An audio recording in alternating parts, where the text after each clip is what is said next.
Daniel résolut dans son cœur de ne pas se souiller.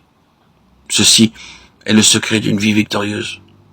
Nous devrions refuser l'entrée dans notre vie à toute souillure, cette souillure qui brise notre communion avec Dieu. Ce n'est pas par nos propres efforts que nous pouvons y parvenir. Il existe un seul moyen, c'est la foi dans l'efficacité du sang de Christ. Même si l'ennemi essaie de nous souiller 1000 fois par jour, le sang peut constamment nous purifier et nous préserver de la souillure.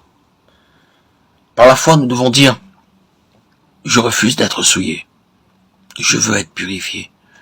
Ô Seigneur, je veux que ton sang me couvre et me purifie. » Nous aurons ainsi la victoire sur n'importe quelle tentation.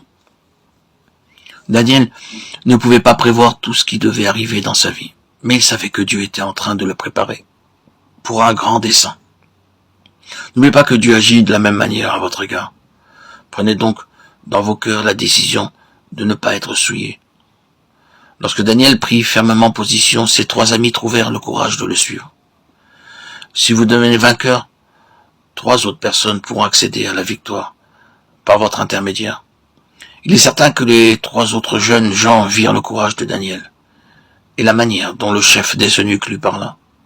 De même, lorsque les autres observeront notre détermination et remarqueront que nous devenons l'objet de la bénédiction divine, eux aussi trouveront le courage nécessaire et prendront position pour le Seigneur.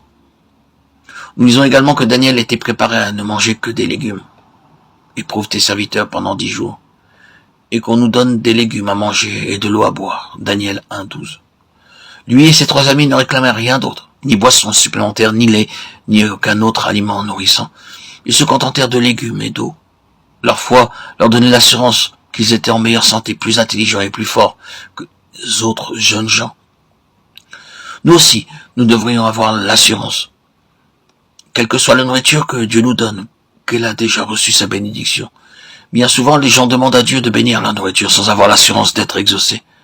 Ils remercient Dieu avec beaucoup de ferveur lorsqu'ils ont du poulet au curry devant eux, ce qu'ils ne font pas lorsqu'ils mangent simplement des légumes. Nous devrions apprendre à être reconnaissants même pour de la nourriture ordinaire. Après avoir demandé à Dieu de bénir notre repas, nous devons croire que c'est chose faite et que Dieu l'utilisera pour nous fortifier. N'ayez pas d'inquiétude si vos aliments sont peu nourrissants et manquent de vitamines. Dieu veillera à ce que vous receviez la force et l'énergie dont vous avez besoin. Nous avons demandé avec foi, exactement comme Daniel et ses amis demandèrent et crurent qu'ils recevraient de Dieu plus de force, d'intelligence et de sagesse que tous les autres jeunes gens. C'est parce que nous manquons de foi que nous ne recevons pas.